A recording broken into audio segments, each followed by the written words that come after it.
Good morning friends, welcome to the 5 minute series. इस 5 minute में 20 concept discuss करेंगे।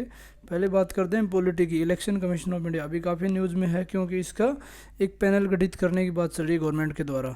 तो इसके बेसिक बात करते हैं। इलेक्शन कमीशन ऑफ इंडिया एक ऑटोनोमस कॉन्स्टिट्यूशनल अथॉरिटी है जो यूनियन एंड द स्टेट के इलेक्शन प्रोसेस को अंजाम देती है। ये इस्टेब्लिश की गई थी 25 जनवरी 1950 को, और 25 जनवरी को हम नेशनल वोटर्स डे भी सेलिब्रेट करते हैं। ये लोकसभा के, राज्यसभा के, स्टेट की legislative assembly and president and vice president के इलेक्शन को कंडक्ट करती है।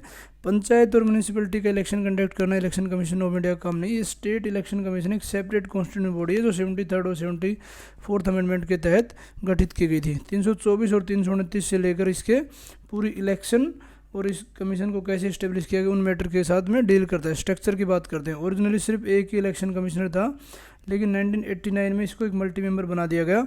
और आज के दिन देखो तो चीफ इलेक्शन कमिश्नर और सच अदर इलेक्शन कमिश्नर जो प्रेसिडेंट चाहता है उतने फिक्स किए जाएंगे। और प्रेजेंटली एक चीफ इलेक्शन कमिश्नर है, 2 इलेक्शन कमिश्नर है। अपॉइंटमेंट टेन्योर की बात करते हैं। प्रेसिडेंट अपॉइंट करता है 6 साल के लिए, और 65 साल की एज हो, जो भी जल्दी खत्म हो जाए उतना ही होता है इनका। They enjoy the same status and receive salary equal to the जज ऑफ सुप्रीम कोर्ट, मतलब सुप्रीम कोर्ट के जज के बराबर इनको स्टेटस दिया जाता है। रिमूवल के लिए क्या है, जो चीफ इलेक्शन कमिश्नर है उसको रिमूव किया जाता है ओनली थ्रू द प्रोसेस, जो कि सिमिलर होती है जज ऑफ द सुप्रीम कोर्ट। बाकी जो मेंबर्स हैं उनको रिमूव किया जा सकता है चीफ इलेक्शन कमिश्नर की रिकमेंडेशन के। कुछ लिमिटेशन की बात कर सकते हैं। पहली बात तो कॉन्स्टिट्यूशन ने कोई क्वालिफिकेशन नहीं बताई कि इलेक्शन कमिश्नर मेंबर्स की क्या क्वालिफिकेशन होगी। दूसरा क्या होगा, जो मेंबर है उनकी टर्म को फिक्स नहीं किया गया। जैसे चीफ इलेक्शन कमिश्नर की टर्म को 6 साल और 65 किया गया, मेंबर्स को नहीं किया गया। थर्ड क्या है, कॉन्स्टिट्यूशन ने जो इलेक्शन कमिश्नर रिटायर हो रहे हैं उनको फर्दर एम्प्लॉयमेंट के लिए मना नहीं किया गया। जियोग्राफी बात करते हैं। कावेरी रिवर काफ़ी इंपॉर्टेंट है। ये राइज होती है कोगाडू डिस्ट्रिक्ट है, कर्नाटका के ब्रह्मगिरी हिल से राइज होती है, और इसमें पूरे साल पानी रहता है। बाकी जो पेनिनसुलर रिवर है उनमें क्या होता है, फ्लैक्चुएट होता है, बट इसमें फ्लैक्चुएट नहीं होता क्योंकि जो इसका अपर कैचमेंट एरिया वहाँ पे रिवर में पानी आता है साउथ वेस्ट मानसून से, और लोअर कैचमेंट में आता है नॉर्थ ईस्टर्न मानसून से। और इसका बेसिन कहाँ कहाँ है, तमिलनाडु, कर्नाटक, केरला एंड पुडुचेरी। इसका बॉर्डरिंग देखो, वेस्ट में वेस्टर्न घाट, ईस्ट में और साउथ में ईस्टर्न घाट, नॉर्थ में एक रिज सेपरेट करती है जो कृष्णा और पेनार बेसिन को, वो उसको नॉर्थ में बाउंड्री बनाता है। इसके लेफ्ट बैंक ट्रिब्यूटरी हैं Harangi, Hemavati, Shimsha and Arkavati. Right bank कौन सी है, लक्ष्मणा, कबानी, भवानी, अमरावती एंड स्वर्णावती। वाटर इस रिवर में से निकल के कहाँ जाता है, बे ऑफ बंगाल में। एनवायरनमेंट की बात करते हैं। नीलगिरी टार वेरी इंपॉर्टेंट, इसको नीलगिरी आइबैक्स भी बोलते हैं, और ये स्टेट एनिमल है तमिलनाडु का। और ये कहाँ पे पाया जाता है, जो ओपन माउंटेन की ग्रासलैंड है, specially rain forest eco region में, वहाँ पे पाया जाता है। और ये इंडेमिक है नीलगिरी हिल्स में, और specially southern portion of the western Ghats in Tamil Nadu and the Kerala. जो इसका अडल्ट मेल होता है नीलगिरी टार का, उसका एक स्पेसिफिक वो है स्पेसिमेन, मतलब लाइट ग्रे एरिया और सैडल होता है, इसलिए उसको सैडल बैक भी कहा जाता है।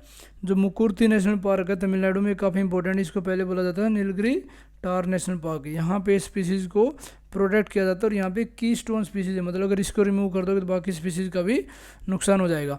और ये नीलगिरी बायोस्फीयर रिजर्व का भी पार्ट है। और कौन कौन से है इसमें, मुद्दुमलाई वाइल्ड लाइफ सेंचुरी है, बांदीपुर नेशनल पार्क है, Nagarhole national park, Wayanad sanctuary and silent valley, और इसके साथ में मुकुर्ती नेशनल पार्क भी नीलगिरी बायोस्फीयर रिजर्व का पार्ट है। आयुष्मान का है endangered. Wild life protection act 1971 के शेड्यूल 1 में आता है। रिपोर्ट्स की बात करते हैं। WEF एंड नीति आयोग के। कल हमने किसका किया था, IMF और वर्ल्ड बैंक के। WEF के द्वारा वर्ल्ड इकोनॉमिक फोरम कौन कौन सी रिपोर्ट करता है, energy transition index, global competitiveness, IT report, gender gap report जिसमें इंडिया की ऑल द इम्प्रूवमेंट, बट अभी से काफ़ी स्कोप है, global risk report, travel and tourism report. NITI Aayog भी काफ़ी रिपोर्ट रिलीज करता है, जैसे composite water management index, export preparedness, global innovation, India innovation, SDG India, school education, quality in education. ये सारी रिपोर्ट्स इनके द्वारा रिलीज की जाती हैं। नेक्स्ट बात करते हैं हिस्ट्री में डक्कन राइट की। डक्कन राइट मेनली किसके अगेंस्ट में था, जो मारवाड़ी और गुजराती मनी लेंडर थे उनके एक्सेस थे अगेंस्ट द पेजेंट, क्योंकि रियोत काफ़ी ज़्यादा सफ़र कर रहे थे due to heavy taxation under the Ryotwari. Ryotwari में क्या था, डायरेक्ट रियोत के द्वारा रियोत से ही ब्रिटिशर्स अपना टैक्स वसूल करते थे, रेत ज़मीन के ओनर भी थे, लेकिन ज़्यादा टैक्स होगा तो उनको कोई फ़ायदा नहीं होता। और उस टाइम पे लैंड रेवेन्यू 50% बढ़ा दिया था 1867 में। रेत ने क्या किया, सोशल बायकॉट स्टार्ट कर दिया यहाँ पे मनी लेंडर्स के अगेंस्ट में। उन्होंने कोई भी सर्विस देने में मना कर दिया, उनकी शॉप में काम करने में मना कर दिया, उनकी लैंड को कल्टीवेट करने में मना कर दिया, जो भी उनकी दुकानें उनसे सामान खरीदने में मना कर दिया। शू मेकर्स, बार्बर्स, वाशरमैन सब ने मना कर दिया कि हम आपकी सर्विस नहीं करेंगे। और उसके बाद में बायकॉट कहाँ कहाँ फैल गया, पूना, अहमदनगर, सोलापुर, सतारा और काफ़ी जगह पे फैल गया। और ये इन्होंने क्या किया कि इन्होंने सिस्टमेटिक अटैक किया मनी लेंडर्स के घर पे और शॉप पे। जो डेट के बॉन्ड्स थे, डिक्री थी, डॉक्यूमेंट सबको जला दिया गया और उनको अपने कब्जे में ले लिया। 1877 में गवर्नमेंट ने एक Deccan riot inquiry commission establish किया गया, क्योंकि मेन कारण तो टैक्स और उनके ऊपर जो कर्ज हो गया तो वही था। गवर्नमेंट ने इसको सप्रेस तो कर दिया और उनको शांत करने के लिए डक्कन एग्रीकल्चरिस्ट रिलीफ एक्ट पास कर दिया 1879 में। इसमें लीडर कौन थे, वासुदेव बलवंत फाड़के, जिन्होंने वायलेंट कैंपेन स्टार्ट किया कॉलोनियल के अगेंस्ट में और उनको ड्राइव आउट किया और अपना इंडियन रिपब्लिक इस्टेब्लिश किया। आर्ट एंड कल्चर की बात करते हैं, बिहू डांस वेरी इंपॉर्टेंट। इसने भी गिनीज वर्ल्ड रिकॉर्ड में अपना स्थान लिया है वहाँ पे, क्योंकि ये सबसे लॉन्गेस्ट सॉन्ग रिसाइटल किया गया एक ही वेन्यू पर। और एक फास्ट पेस है, ब्रिक फुटस्टेप होते हैं, एक्सट्रीमली जॉयफुल है। और कौन से स्टेट का, स्टेट ऑफ असम।